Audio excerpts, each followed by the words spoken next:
Good morning, everybody. My name is Bob Rocker, and I want to introduce Barbara Boyer, who is on the line with us. Barbara's our executive director. I'm the founder and president of this organization. So we started this Age-Wise Colorado a couple of years ago, and I'll talk a little bit more in a minute. So today is our 31st webinar. And the other 30 are all recorded and on our website, as this one will be at the end of the day. Well, not the end of the day. It'll be on our website soon, not today. So we're talking here today about what you need to know about hospice and palliative care in Colorado, meaning what is palliative care and what should you expect of hospice at home, at a hospice facility or other facility. What does it all cost and it pays? So we have four panelists here today who can answer all those questions and a lot more. Our panelists today, in this order, will be Dr. Maurice Scott, and he goes by Scotty, is a board certified family physician at UC Palliative Medicine Service, among many other things, and I'll dive deeper into that here in a little bit. Evan Hyatt is Vice President of Marketing and Development for the Care Synergy Network. Julia Hayes is Executive Director at Aviant Healthcare, which is a hospice organization. And Alyssa Trujillo is Director of Community Partnership at Dignity Hospice, Colorado. A little bit about Age-Wise. I promise this won't be a lot. We are working to be the premier nonprofit information and vetted service provider hub for aging Coloradans and all future caregivers, current and future. Created by Coloradans for Coloradans. And so why are we doing this? Well, our population is aging here in Colorado and actually across the country, but more so here probably than most, than 90 than the 48 other states. The 60 and over population crossed the under 18 population last year and will remain separated from that going forward. And the 45 to 59 is moving in the same direction. As you can see on this chart, we are the second fastest aging state in the country based on the last census. And the calculation was 60% or higher growth in the 65 plus population by county. So you can see a lot of dark purple areas here in Colorado. And that indicates why we are the second fastest. First is actually Alaska. But these are percentages, not sheer numbers. We focus on two age groups, the folks in the sandwich generation, which can be defined as somewhere between 35 and 65, and the folks in the older age group, which I am definitely a part of.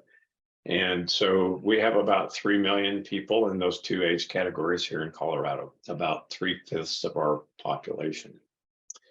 We serve aging Coloradans and caregivers and adult children of aging Coloradans, employers, helping support employees who may be in that sandwich generation. You know, we want to be here for people when they need us. We know that planning is not a strong suit for humans in general. So we're here when the need arises. And we also, of course, serve our vetted service providers in the communities. This is a quick screenshot of the categories of services that we have on our website. So if you go to the website and click on any of these, you'll get a drop down with a bunch of subcategories and find what you need, hopefully. Keeping in mind, you know, we've only been doing this for a little less than 2 years, so it takes time to add new service providers. So we have about 260 now, and those are government, nonprofit, and for-profit. Educational webinars, as I mentioned earlier, we've done, this is number 31 today. We have a couple more coming up in the end May and June, and then we'll be scheduling out more starting in August. And that's the end of the introduction. So what I'd like to do now is I'm going to stop sharing here.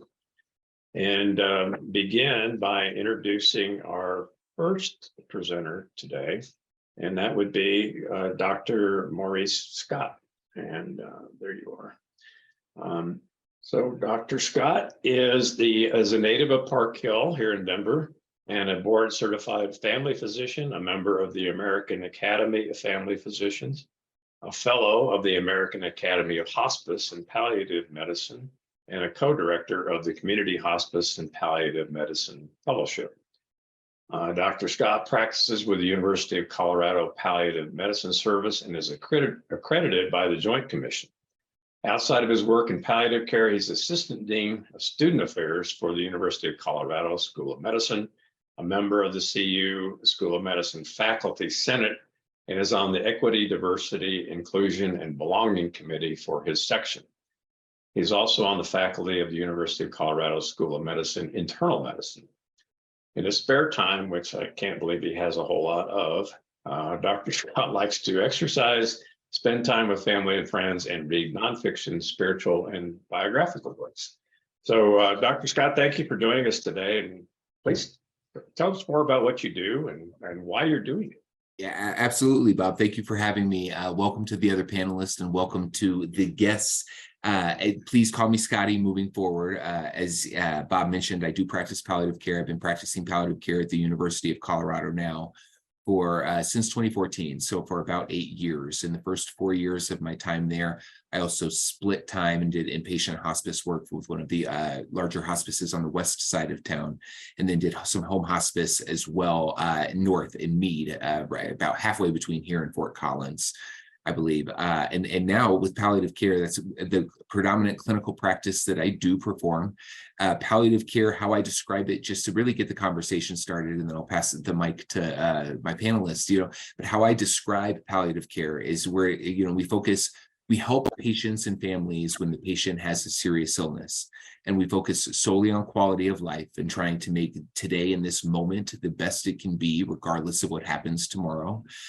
We work hand in hand all of the time with cancer physicians, with lung doctors, with kidney doctors, as they're trying to continue to treat the cancer or whatever illness is with the anti-cancer therapies. Palliative care really wants to make sure that symptoms are well controlled during that time. Any pain, nausea, vomiting, constipation, things that can make it very difficult to enjoy the moment with family and friends. And then we try to get to know who folks are outside of their illness. Oftentimes in healthcare, patients can present and then all of a sudden they become so medicalized that they are considered or treated as if they're an illness alone. And then there's so much more to them. There's so much more to what makes them tick, what they enjoy to do, what their values and qualities are when they're feeling better. And so we really try to get to know folks, get to know what they're hoping to receive outside of the hospital, and then match those with services. Oftentimes palliative care can be fully equated with hospice, and they're not the same. They are related, and I'm sure that everyone who practices hospice would tell you the same. It's almost like we're first cousins, and palliative care can be a bridge or lead into hospice, but that's not always the case, because hospice isn't always for everyone. We don't know that, though, unless we talk with people and really explore who they are as individuals and what they're hoping for in the future. So I am happy for this dialogue. I'm grateful to be here. I will, Bob, if that's okay with you, leave my introduction, and we'll get the other panelists on here and answer some questions.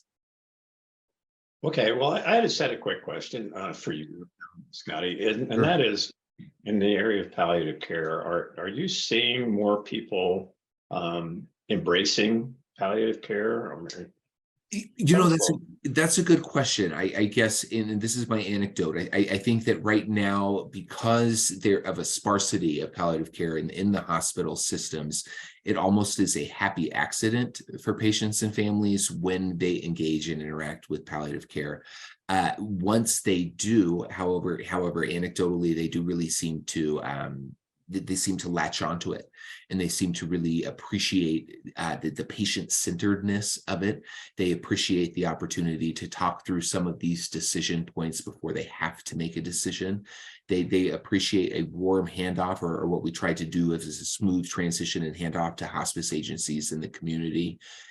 so that folks know that we have really heard them and listened to them and trying to make things as least difficult as possible. So for people in the audience today and watching this in the future on the recording, can people ask for a palliative care physician when they're in the hospital? Very good question. They can ask for a palliative care consultation, and I can speak specifically for the University of Colorado, but I know generally that is a reason and a trigger to get palliative care involved. There can be some misconceptions even amongst the medical community and those in the medical community around what palliative care provides. And so to have patients ask for us can be a nice way to get our foot in the door due to misconceptions that we have with some of our colleagues. Okay, all right. Okay, well, thank you so much. And we'll definitely be circling back, I'm sure. We'll move on.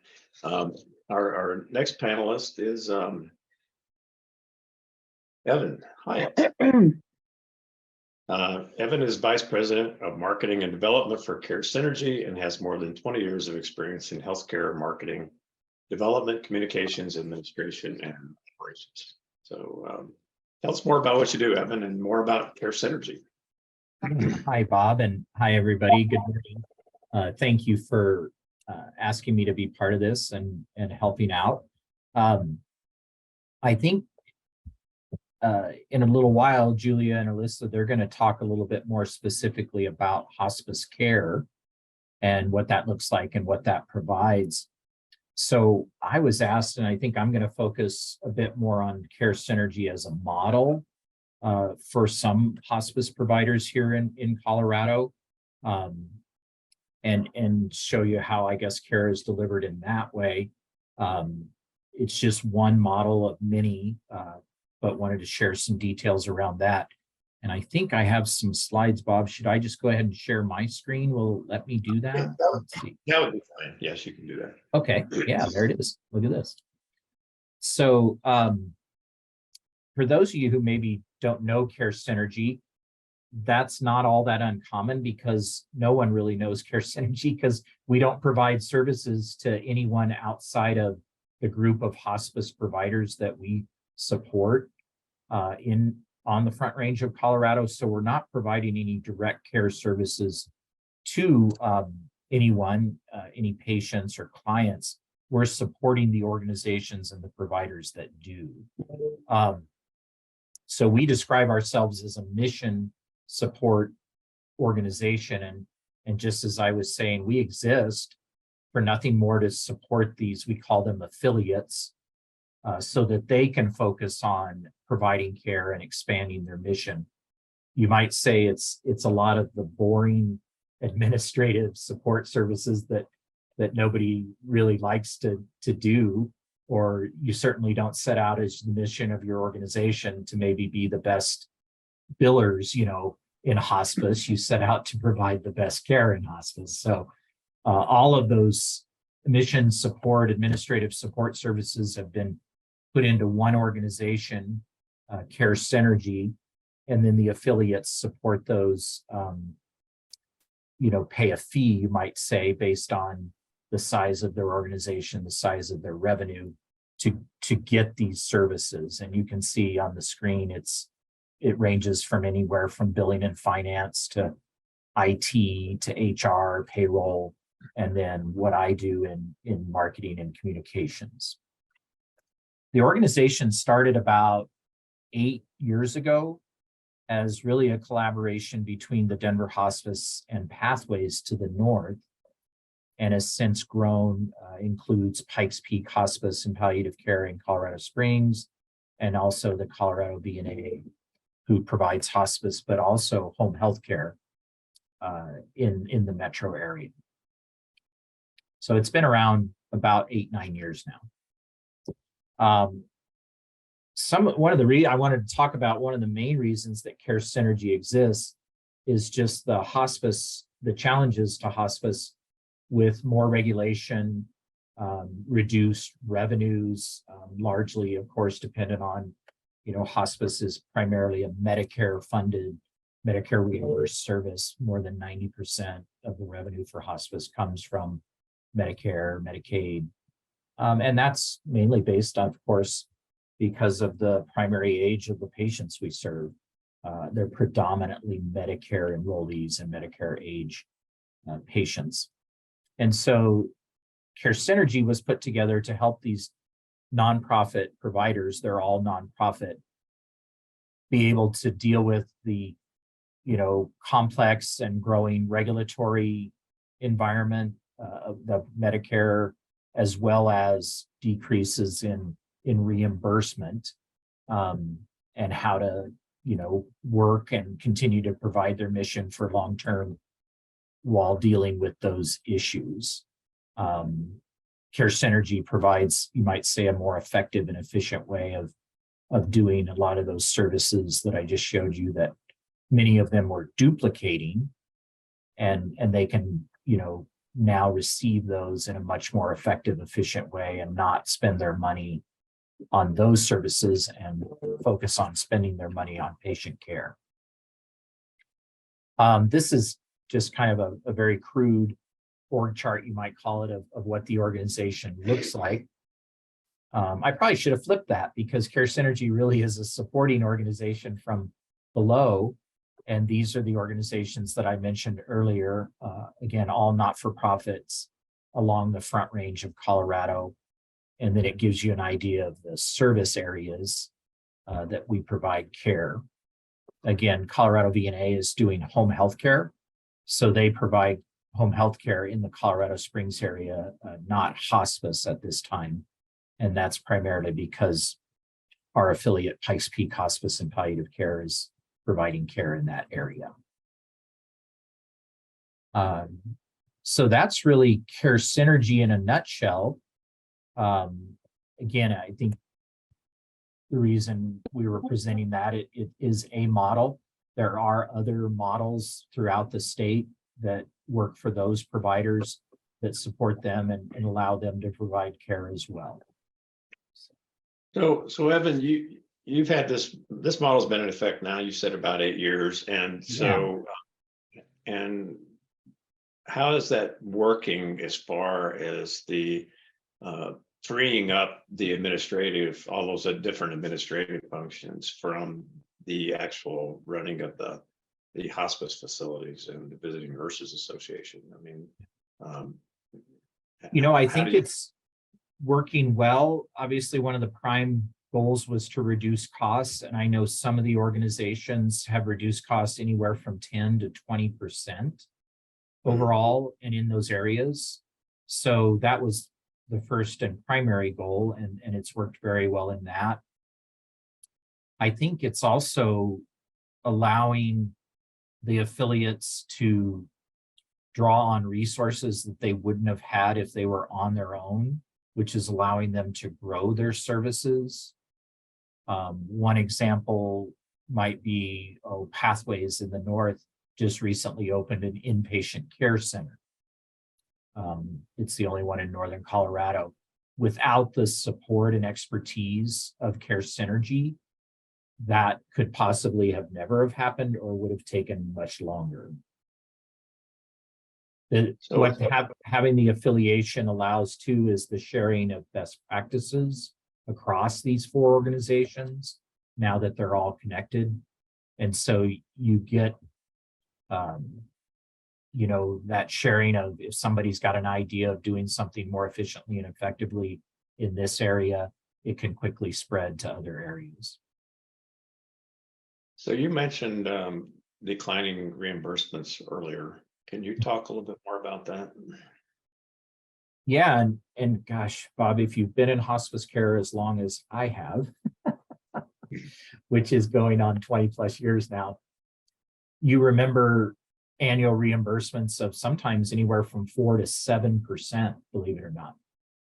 And that was always good, but it also has led to the expansion of hospice care, which is also good because more people are receiving that. I think NHPCO's number last year was over 50% now. We finally crossed the 50% number of Medicare enrollees receiving hospice care at end of life, which is great. But now those reimbursements, and there's all these weird things, not to get into the weeds of sequestration and things that have brought down those reimbursements. And now our reimbursements might be as little as 1 to 1.5% on an annual basis, which is not keeping up, as you might imagine, with the increase in expenses. 70–80% of our expenses are, of course, the people that we need to go out and deliver the services. And, you know, we provide healthcare, which is going up. People like to get a raise every year, I've found. I do. I know I do. And so, and then just the cost of everything with inflation, medications, mileage, all of that just continue to rise, and the reimbursements just are not keeping up. So you have to find other ways to be more efficient. Got it. Okay. Well, thank you for that explanation. Sure. I just gave away my age now, Bob. Thanks a lot. Well, I venture to guess that I'm one of the oldest people in this space today. Well, So okay. no worries there. Okay. Well, thank you again. And I think we'll move on to our next presenter. Let's see if I can. Here we go. Our next presenter is Julia. There you are. So, Julia. Hi, Julia. So, Julia Hayes is the executive director of Aviant. Did I pronounce that right? Aviant? You did. Aviant Healthcare, and a registered nurse who began her nursing career 30 years ago and has spent nearly 20 of those years working in hospice care. She sort of fell into hospice care, or it beckoned her, maybe, I don't know, and fell in love with everything hospice stands for. Her passion for helping others live the best life possible when their days are limited, and Aviant's Healthcare's philosophy of compassion, advocacy, respect, and education, which is CARE, makes she and Aviant a perfect fit. Julia is excited to bring the Aviant hospice way of caring to Colorado Springs. So, Julia, you have a presentation, I know, so you may share your screen. I do. Okay. All right. How's that? Can you see that? Yes, you're good. All right. So everything that we're talking about today, maintaining quality of life through a serious illness or planning for end-of-life care, can be tough, both physically and emotionally. And we're going to talk a little bit about palliative care and hospice. They both provide excellent benefits to patients and their families. We want to take a look at what to expect from either of them.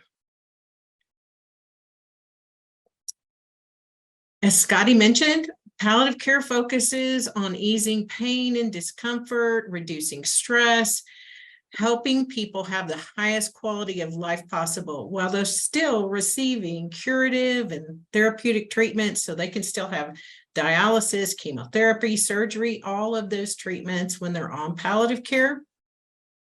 The goal is to improve patient comfort by relieving physical and emotional symptoms, help patients and their family understand their illness, provide clarification for treatments and care options as their disease progresses, and coordinate that communication care across all of their providers. Palliative care, it's a great resource for anyone living with a serious illness. It can be provided as long as it's needed. And it's one of the greatest benefits because palliative care and the palliative care team, it's there to help you realize and communicate your health goals. I think it's an excellent benefit to really start that conversation because so much of healthcare is focused on the disease, right? And you don't have that conversation about your healthcare goals as you go forward, especially when you have a serious chronic illness. And so palliative care does that for people. Palliative care can be provided in multiple care settings, really anywhere. At home, you see it in the hospital, as Scotty mentioned. It can be provided in nursing facilities, outpatient clinics, and it can even be provided through telehealth. Medicare, Medicaid, VA services, and many insurance plans now will cover the medical portion of palliative care. And that's better, right? Palliative care is provided by a specially trained team of physicians and nurse practitioners, maybe nurses and other specialists. They work right alongside your regular doctors to manage your care needs. The medical care provided is covered, but most often, and depending on the setting and your plan coverage, little else is covered under palliative care. So you don't usually see things like medication, supplies, personal care, room and board, all of those things, they're still paid for in whatever way they were paid for before, right? So those things still apply. You still have co-pays with palliative care. So we haven't come quite as far as I'd like to see.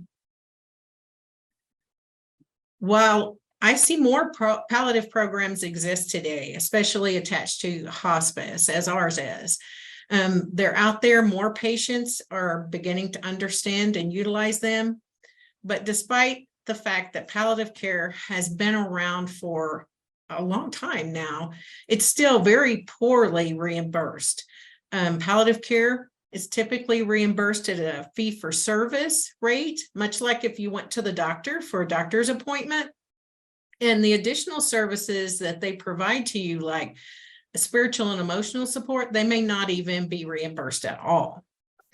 So lack of understanding and cost of the copays, these things often prevent people from seeking out palliative care. Oh, hang on. My slide doesn't want to move. There we go. Frequently, care and palliative care can transition into hospice care too.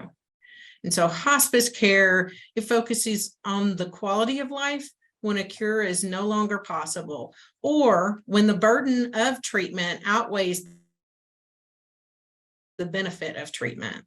The goal is comfort focused, relieving physical symptoms, providing emotional and spiritual support for the patient and their loved ones, so that whole unit of care, turning the focus away now from the disease and focusing on the patient and their individual goals. The biggest difference here is you will no longer receive that curative treatment for your specific illnesses, but you will receive medication and services that enhance the quality of life. People can be enrolled in hospice if a physician certifies that they have fewer than 6 months to live if their illness continues along its normal course. So you start to see this decline. There is a normal course for that if it continues with that decline. The patient condition is reviewed at regular intervals. And if the physician continues to believe the patient condition meets that criteria, the benefit may be extended multiple times, even long beyond that 6 months. If a patient condition improves significantly and a physician feels they're no longer appropriate for that 6 months end of life, they can oftentimes even come off of hospice care, perhaps join a palliative care program, or if they're lucky enough to have a hospice that has both, they can move over to the palliative care program and continue to receive care from the same providers that they knew on hospice. And that's a big benefit as well. And of course, the patient can always revoke the hospice benefit and elect to return to aggressive treatment plan that doesn't keep them from coming back on hospice at a later date. Like palliative care, hospice care can be provided in a variety of settings. The most common is wherever the patient lives, in their home or family home, assisted living, nursing and long-term care facilities, and for specialized short-term care in inpatient hospice facilities as well. Medicare, Medicaid, VA services, and most insurance plan will cover the cost of hospice, and occasionally there is some out-of-pocket copay. Hospice care is also provided by that specially trained team. The team here is typically a little larger. You have physicians, nurses, nurse practitioners, social worker, chaplain or spiritual specialist, certified nurses aide to assist with personal care and light homemaker services, and volunteers for companionship and respite time for your loved ones. Hospice care will also provide short-term extended care in the home or short-term inpatient care in a facility when pain or symptoms become too difficult to be managed at home, and in a facility respite when caregivers need that respite time off occasionally. Besides your care team, you also have Medicare services for that short-term symptoms. Now, hospice covers medications. Sorry about that. It covers medications that are focused toward comfort, such as pain and symptom management, sleep medications, disease-related non-curative medications, durable medical equipment like hospital beds, wheelchairs, walkers, supplies that are related to patient care, 24/7 on-call services, so someone to answer your call and help you when on 24/7. And 13 months of bereavement services for the loved ones and caregivers after death as well. Hospice does not cover any treatment or medication that's not comfort focused. So nothing curative or made to aggressively treat a disease process once hospice has been elected. Medications that are not related to the terminal prognosis would not be covered. And so an example of that, a quick example, is something like hypothyroid medicine, right? Hypothyroid disease, it's a chronic in nature. It doesn't contribute to the prognosis of 6 months or less, like cancer or heart disease might.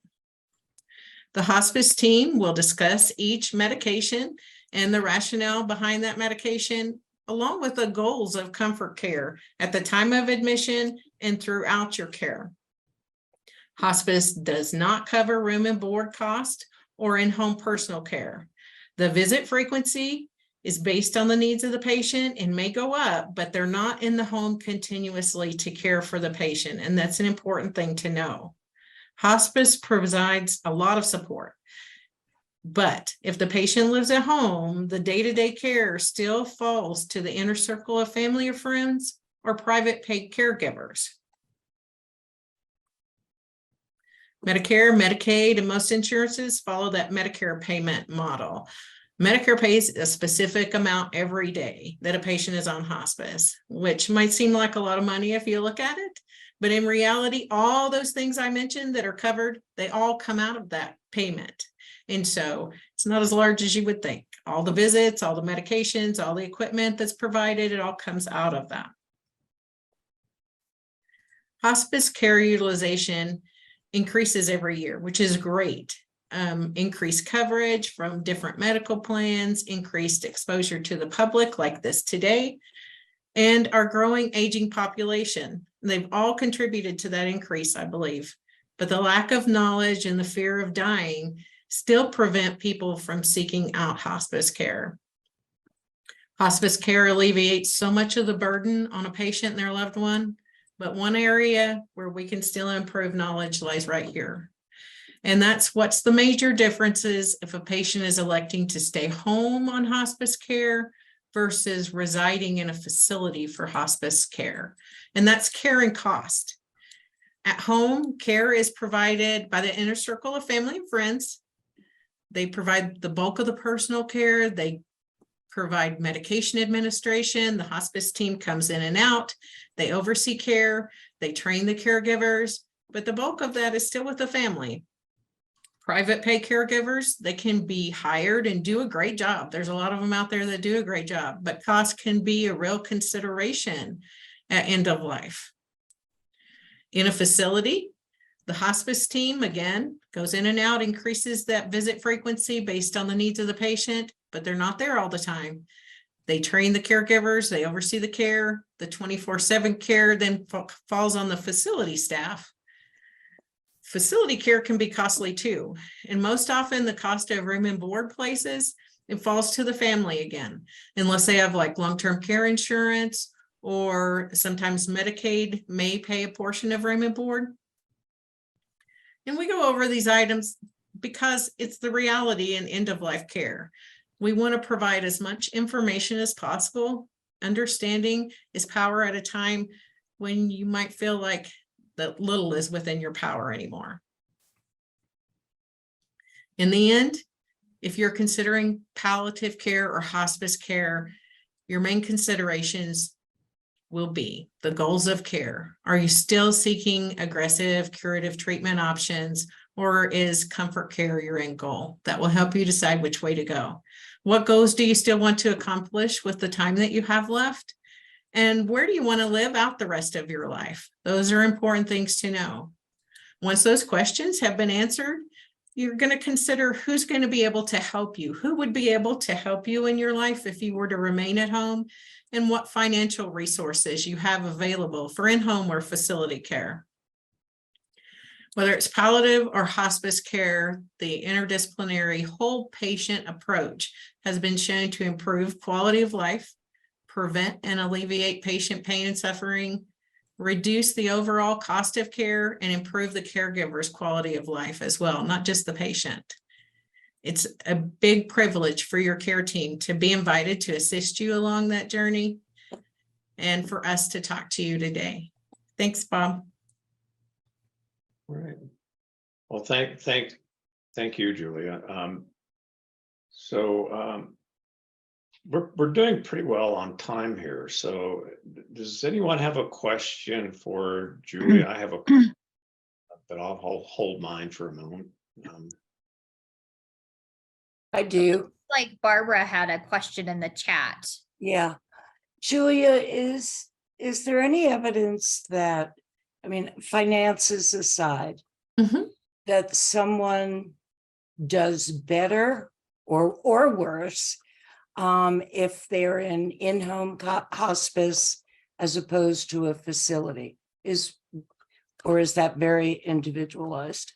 That is very individualized. I mean, there is evidence that people do better and are more comfortable, even live longer on hospice care. But in-home or the facility really is individualized to the patients, what their needs are and what their resources are. Thank you.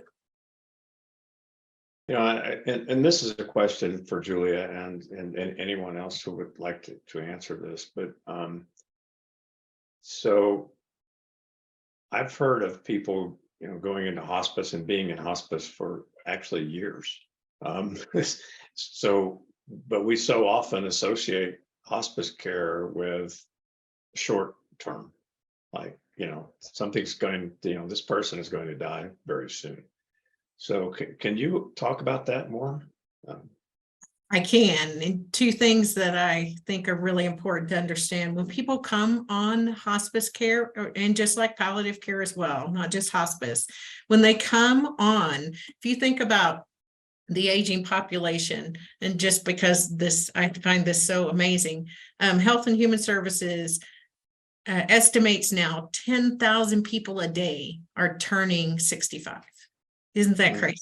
So think about that aging population and all of the doctors that you see as you age and all of the specialists that you see. So a lot of people end up with 10 plus physicians, right? No one knows all the medicine they're taking. They take it however they want to take it home. So when someone comes in with palliative care or hospice, they start to coordinate their care. They start to really focus on their care goals. People oftentimes begin to improve. And you hope as a caregiver that people come on early enough that you can help provide them comfort, help them reach their goals, and help their family prepare for their end of life. And so all of those things may allow them to improve for a while.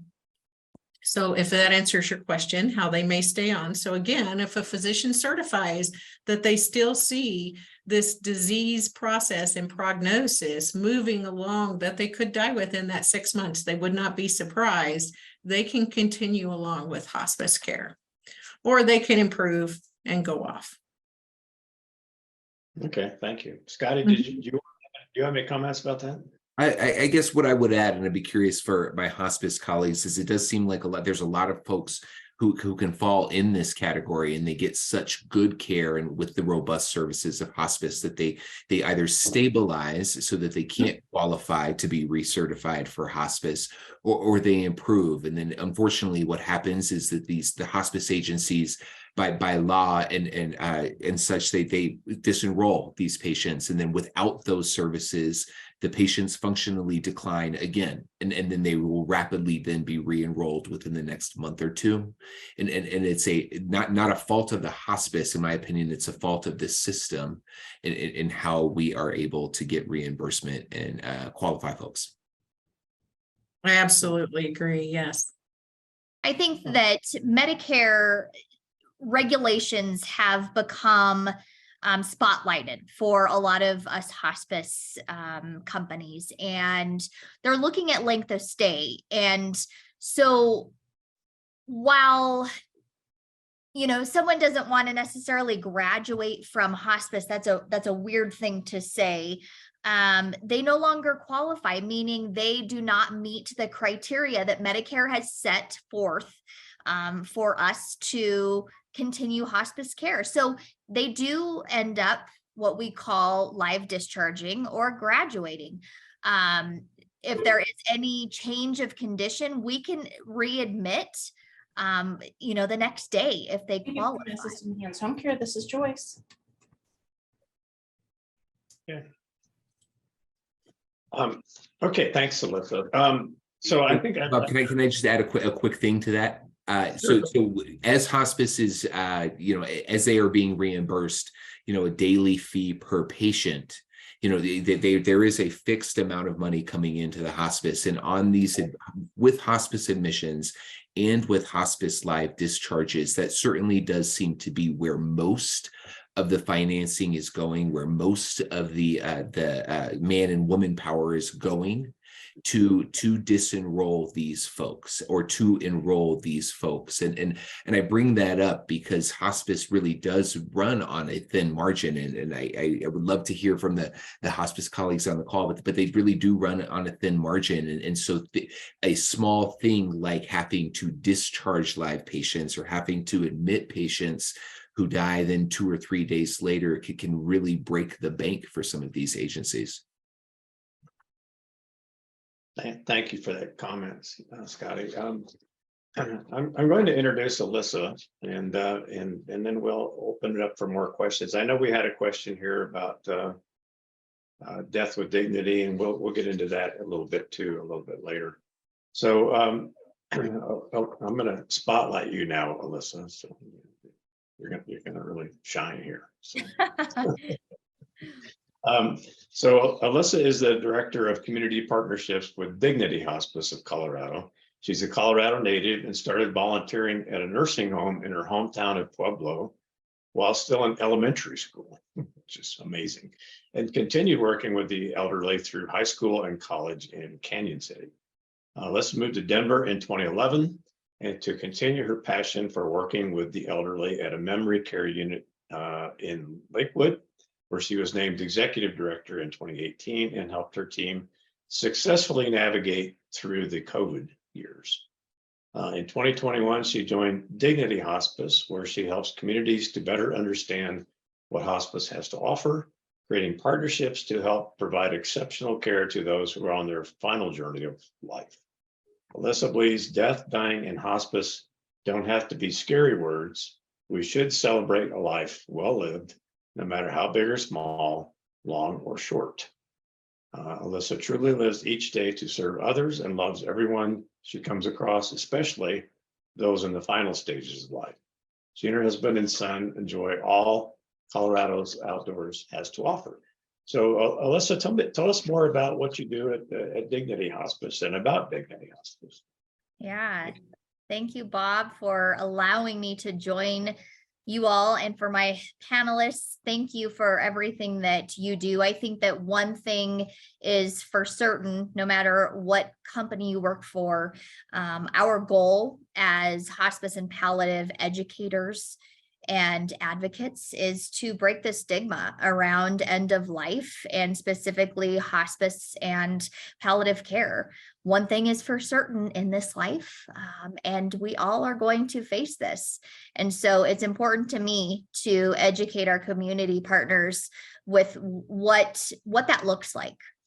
I started with Dignity, like Bob said, in 2021.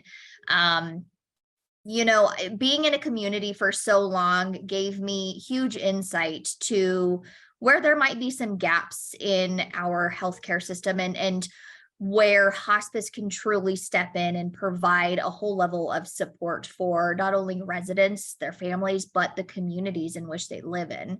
I think that so often, you know, we forget that folks in communities, the staff that are working, they become family members of our patients. And so we need to be sure that we're providing them with grief support and resources, similarly like we are to their families. So Dignity is one of the largest privately owned hospice companies in Denver, in the state.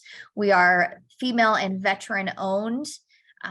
We are serving patients from Castle Rock all the way up to Fort Collins and everywhere in between. And we just love our patients, and the passion that all of our team has for this is just phenomenal. So thanks again, Bob, for letting me join you all. And I do have a presentation, and my presentation is not going to be Dignity specific. It is going to talk to you all about the death process, what that looks like, what it sounds like, what it feels like. So I am going to share my screen here. Okay. Hope everyone can see that. Yeah, you're good. Great. All right.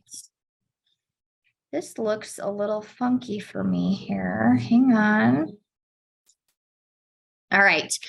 So Dignity University was created with our community partners in mind. We wanted to make sure that we were giving them resources to take to their staff. So Dignity University is a training module program that offers 13 to 15 different topics that are relevant to folks in assisted living, memory care, skilled nursing.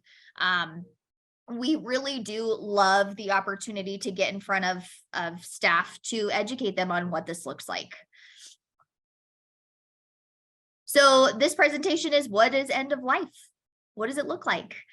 So medical information was gathered and provided by our wonderful nurse practitioner, Jamie Kretzel. At the end of this presentation, you will leave with a basic understanding of chronic disease trajectory, when a patient is eligible for hospice, symptoms and experience before death, physical and emotional, and how hospice can help. This cute little lady on the right is a fictional character. Her name, we're going to call her Miss Lou Greenlee. Isn't she cute? She looks like someone that we've all encountered at one point or another. Lou is a 87-year-old female with Alzheimer's disease, congestive heart failure, chronic kidney disease, and osteoporosis. She was living at home independently when she fell and broke her hip 3 months ago. Her hip was surgically repaired, and she spent several months in a rehab facility. She improved some at rehab, but not enough to return to her previous home. Her mobility is limited to a few steps with a walker, and she is more confused and forgetful. Today, she is moving into an assisted living facility to receive additional care. She has 3 children who live nearby and are very involved with her care. She is widowed. She is Catholic, and faith plays a prominent role in her life. Did you know that 6 in 10 adults in the US have a chronic disease, and 4 in 10 have 2 or more? So chronic diseases are defined broadly as conditions that last 1 year or more and require ongoing medical attention or limit activities of daily living, or both, per the CDC. This is a chronic disease trajectory chart. As you can see, the months go by, the health declines. Miss Lou Greenlee has lived at her assisted living for 6 months. Initially, she did very well. She made new friends. She was participating in activities, was walking to and from the dining room for meals. She was able to complete most of her ADLs independently. However, the last month was not so good for Miss Greenlee. She was treated for a UTI. She was hospitalized for COVID, multiple falls with minor injuries. She's been more withdrawn and rarely leaving her room. Limited verbal communication, not eating as much as she used to. She needs a lot of assistance with ADLs, and she has a newly developed stage 2 pressure ulcer to her coccyx, and family is becoming frustrated. There's something always going on with mom. So when is a patient eligible for hospice? There has to be a prognosis of 6 months or less to live should the disease take its natural course. Sometimes admission to hospice occurs after a major event, or maybe it occurs after several smaller events. So the goal of care transitions from cure to comfort. We focus on the quality of life.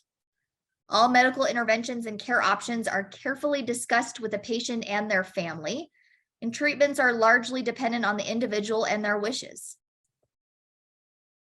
Signs of chronic disease progression. In heart failure, you may see increased heart rate, constant chest pain, worsening edema, tired, weak, short of breath, increased oxygen requirements, and confusion. Dementia, someone may become dependent with all of their activities of daily living. Incontinence, limited verbal communication, limited mobility, weight loss or poor appetite, aspiration, dysphagia, skin breakdown, CKD, chronic kidney disease, muscle twitches, confusion, headaches, insomnia, weight loss, hallucinations, drowsy, COPD, tightness in the chest, fatigue, poor appetite and weight loss, increased pain and anxiety, shortness of breath or air hunger, confusion, activity is severely limited. Miss Greenlee here, the assisted living staff recognizes that Lou has had a significant decline over the past months and calls Dignity Hospice, or let's just say any hospice, for a formal evaluation. The hospice team visits the facility, discusses care with the PCP, and determines that Lou is eligible for hospice services. The hospice team meets with the patient and family, and she is admitted to hospice. By getting hospice involved sooner rather than later, the hospice team has time to get to know the patient and their family, and this really does help tailor care to meet individual needs, goals, and wishes. So how can hospice help? Some of my colleagues on this call have already touched on this, but who makes up a hospice team? The patient, the patient's family, the PCP, hospice physician, nurse, CNA, social worker, spiritual care provider, bereavement professional, massage therapist, pet therapist, and trained volunteers.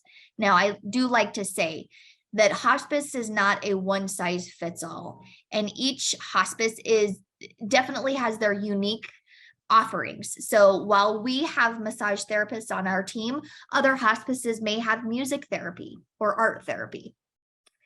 Hospice provides additional support to patient, family, and care team at the end of life. We work together to develop a care plan that is specific to each patient.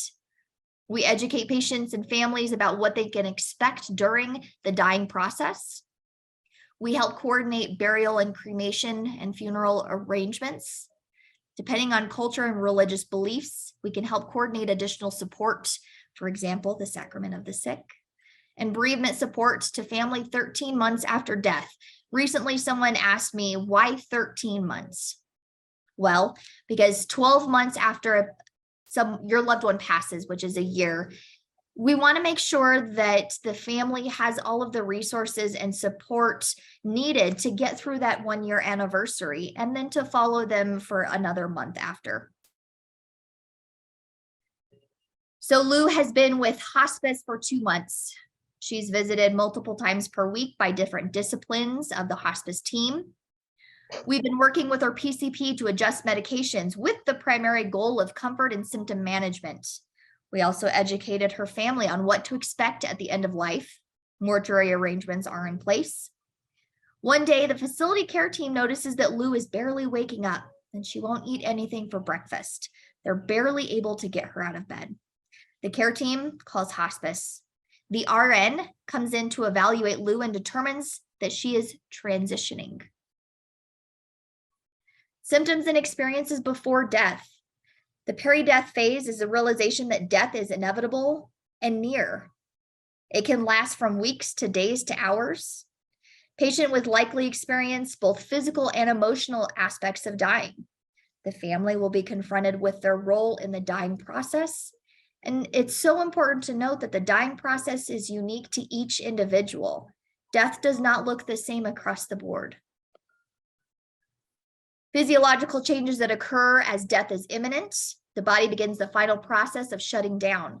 It goes through several natural physical changes, and focus on comfort enhancing measures is always a top priority for us. So some of the common physical changes that you will see is a fluid buildup around the lungs, a cough, shortness of breath, obstruction, maybe bleeding from large airways, pain, severe fatigue, cachexia, pain. As the body begins to shut down, the need for pain medication may increase or decrease. Our goal as hospice professionals is to achieve optimal pain control with minimal side effects. There's an important consideration as the body is shutting down, kidney and liver function is compromised, meaning drugs are cleared from the system very slowly. So what is your role in that? You can reassure patient and family that comfort and alleviation of pain is the top priority. Other methods of pain relief, calm environment, soothing music, massage, touch, presence, maybe prayer. Signs a patient may be in pain. You could experience someone moaning or calling out, crying, labored breathing, facial grimacing, muscle tension, fidgeting. They might be difficult to console. Anorexia and dehydration. So in the weeks leading up to death, patients will often lose their desire to eat and drink. In the final days, patients often lose their ability to swallow due to weakness and decreased neurological function. Secretions will accumulate in the back of the throat and upper airways. Some may refer to this as the death rattle, and it's just the sound that the throat makes, and it occurs in 76% of patients. So what can you do in that situation? Always keep a mouth clean and moist, proper oral care, and do not force a dying patient to eat or drink. Sometimes it can cause more discomfort. Weakness and fatigue. It's very prominent in the last days and hours of life. A patient may sleep almost continuously, sometimes waking for a brief period of time. Mostly bedbound and are 100% dependent on all ADL cares. So what can you do? Our patients are at a very high risk for skin breakdown. So that requires diligent turning, repositioning from the care team, maybe a specialized mattress. Ensuring that a patient is clean and dry. Anticipating their needs with frequent checks. Interventions focus on comfort and alleviating pain and suffering. Dyspnea is the shortness of breath. It's a common symptom experienced at the end of life, seen in about 75% of patients. The increased pulmonary congestion and poor gas exchange results in a decreased CO2 level. Breathing pattern becomes irregular, shallow, periods of apnea, which can last between 5 to 60 seconds. This can be very distressing to both patients and families, and mouth breathing is common. So what can you do? You can position a patient with the head of the bed raised. Opioids are used to alleviate the feelings of breathlessness. O2 is typically not very effective in raising O2 saturations, but it can provide comfort. Again, we are looking at comfort. A fan blowing a gentle breeze towards a patient's face may be effective. Multi-system failure. As the body is shutting down, there's decreased blood perfusion to major organs. The body will conserve blood volume for vital organs, resulting in peripheral cooling.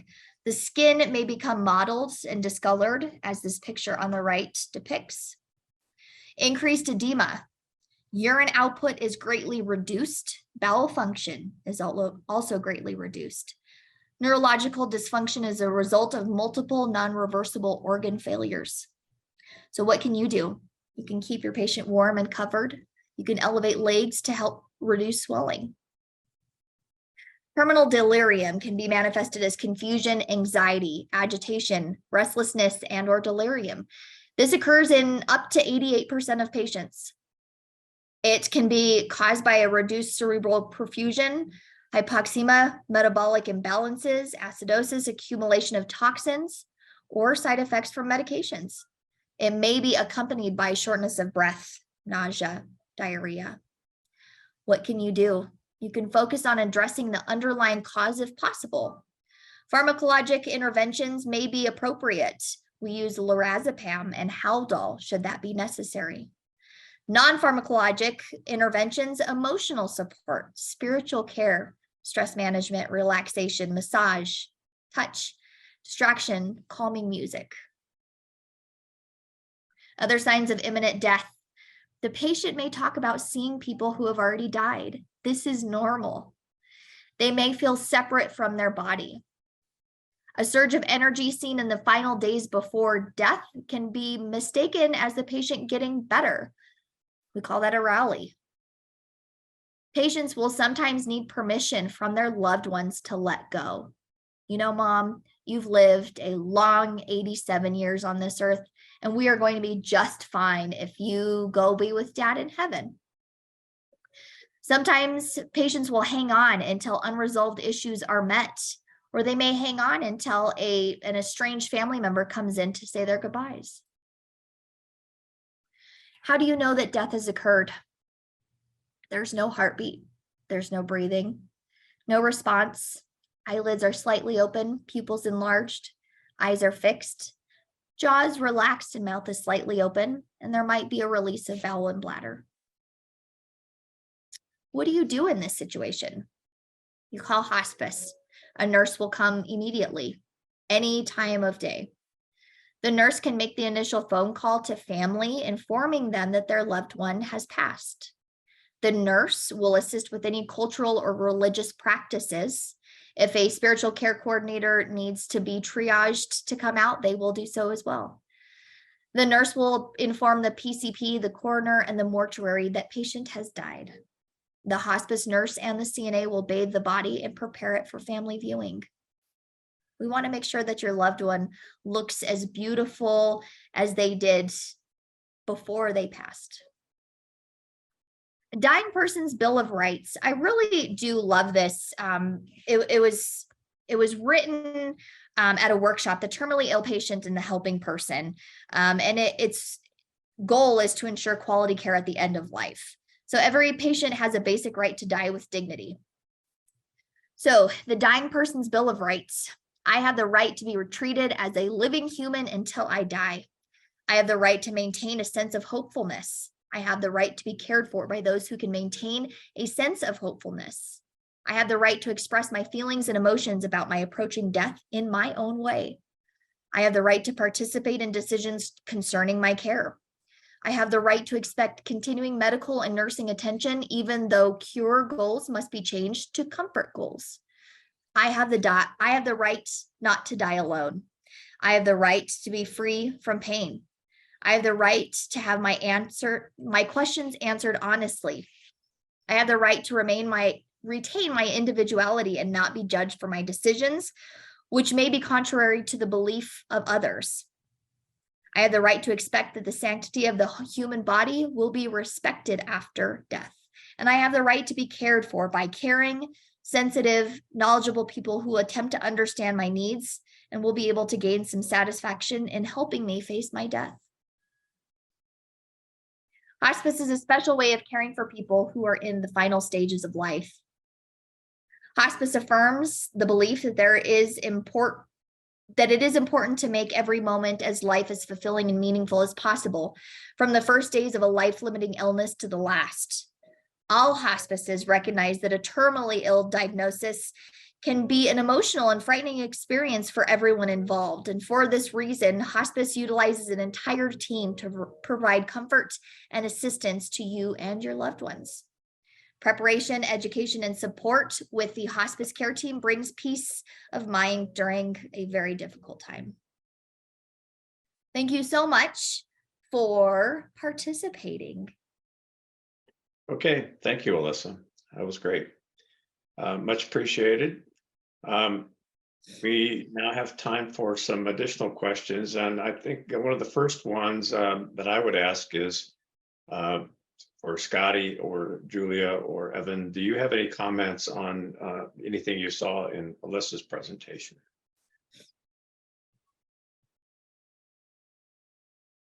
I don't. It was very comprehensive, and I think it explains the philosophy and the way care is delivered very well. Okay, thank you. So we have a question here about death with dignity law in Colorado. Yeah. And do you work with patients to implement this act? And I guess, Alyssa, I'll ask you first, but then I'd ask the other panelists as well. Bob, can I say one thing real quick? Sure. Because I was involved, I was on the state board when this went into effect, and there really was a concentrated effort. I know it's called death with dignity in other states, but in Colorado, the name of the law is actually called medical aid in dying. And, Okay. I don't want to sound kind of punitive but it was really a good collaboration with the folks who were putting the law into effect and the hospice community to come up with a name that was kind of palatable to all. And not that death with dignity is bad. We just didn't want it to reflect in any way on the hospice community that hospice was not a way to have death with dignity either. So it truly is called medical aid in dying, and you'll sometimes see it shortened or the acronym as MAID or MAID. So medical aid in dying. Okay, thanks for that. Seven. Yeah, so often when people think death with dignity, they think, well, Dignity Hospice. We are not affiliated with the MAID Act. It is great to be associated with this wonderful program with the word dignity, but we are not associated. I will say that there are some hospices that choose not to participate in the MAID Act for whatever reason. It's their right to do so. Some other hospices are very willing and able to work with patients and their families during this time. And so I think it's important to note from a community standpoint, as a former administrator myself, the rules on this, and Evan, please jump in if I'm misspeaking here. The rules around the community specific side of this is the communities need to be hands off with this.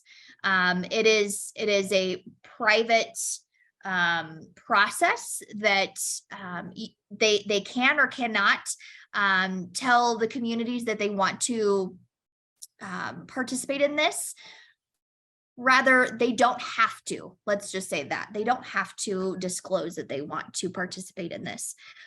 Dignity Hospice is one that does support and provide care and love for folks who are wanting to pursue the MAID Act.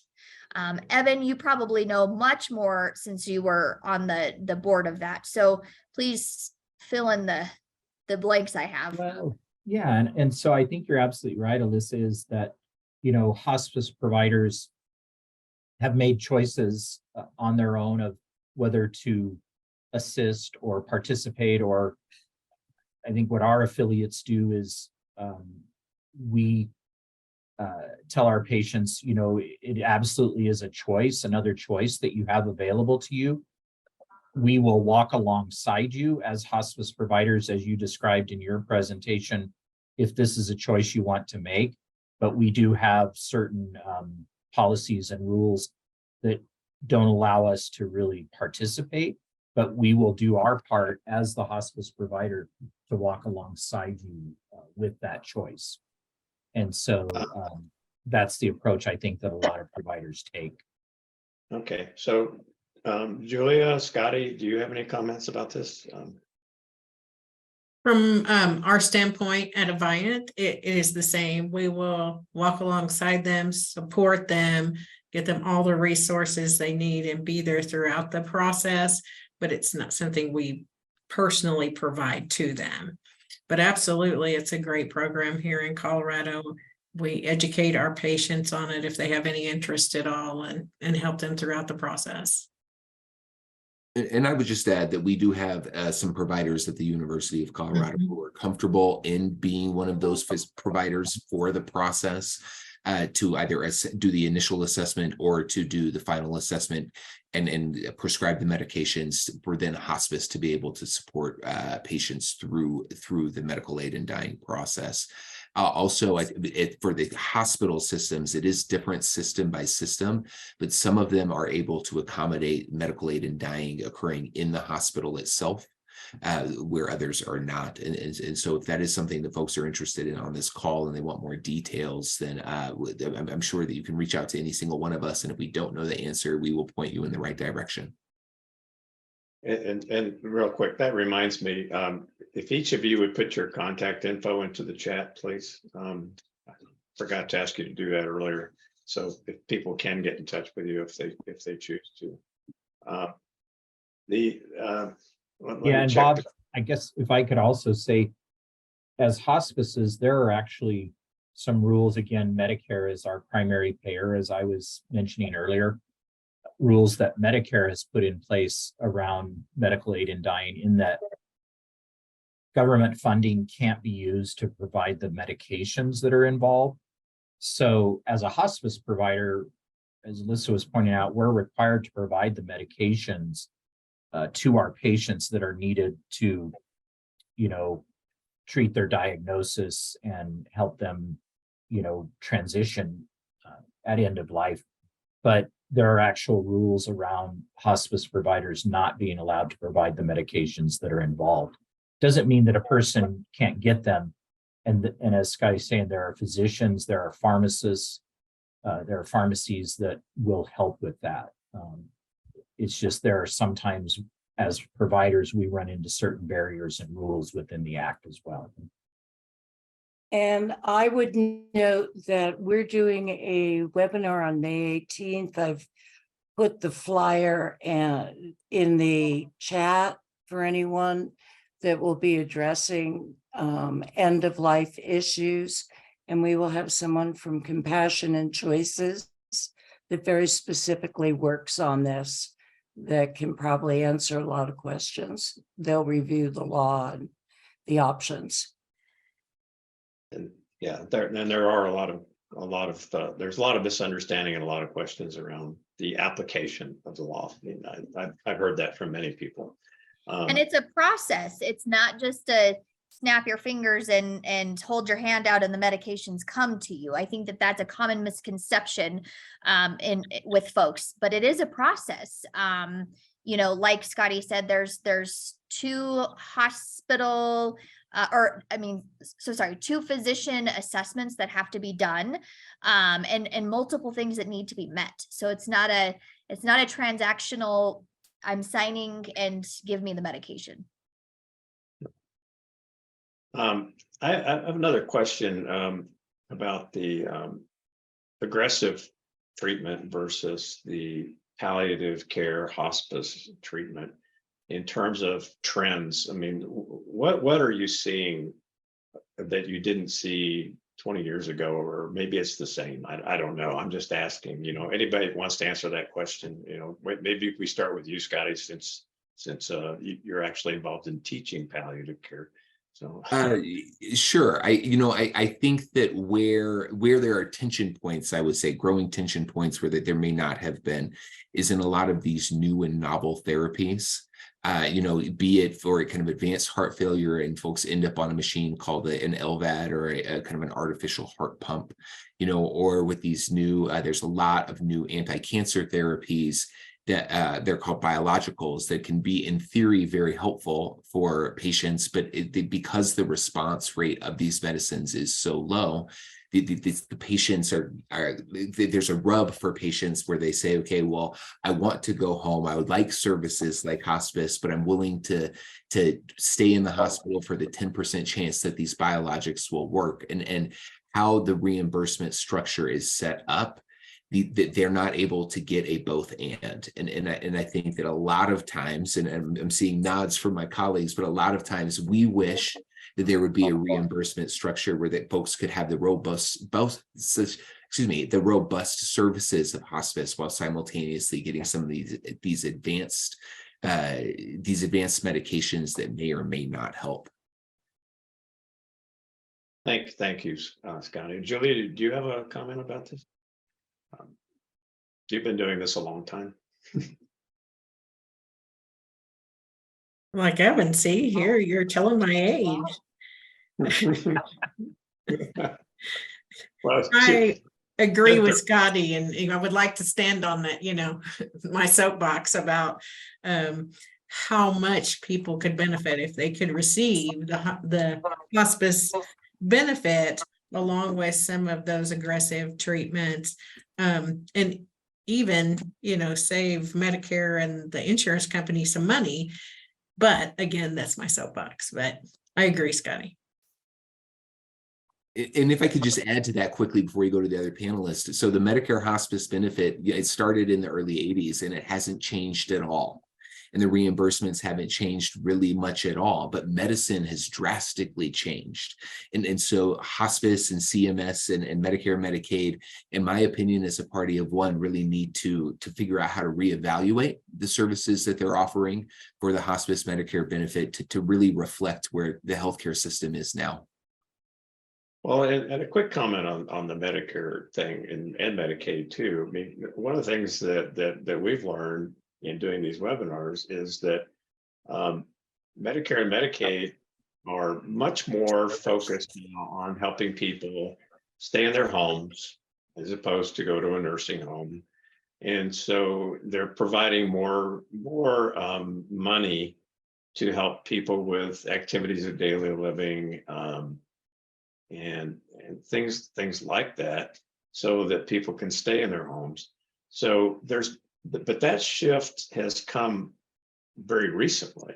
So, and it's a result also of a lot of lobbying that's taken place. So I guess my question about your comments, Scotty and Julia, is there a big lobbying effort underway in Washington with Medicare and Medicaid, with CMS, to make those changes? I mean, you said, it's been the same since the 80s. Well, yeah, hey, this is 40 plus years later. So is there anything going on? Go ahead, Julia.